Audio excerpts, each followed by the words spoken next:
So basically what this very specific exercise right now does, just for the audience, it trains the internal obliques. Now, as we can see here, so one of the clients is a postnatal client. And that's one of the best exercises to do for postnatal. How much did you actually lose so far, Gemma? How much weight so far?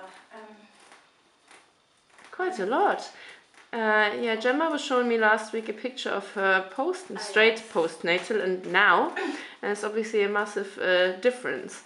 And the exercise we're doing here is obviously the hula hooping strengthens up the internal obliques, means the internal obliques are working a little bit like a corset, and they help a little bit to close the linea alba, means basically there's a line of the core in the middle, and that opens up when you're pregnant. And if people don't do anything, then after pregnancy, it stays open. But Gemma was quite clever. She started exercising and hula hooping, and because of this, it's closed again. Yeah, hooray!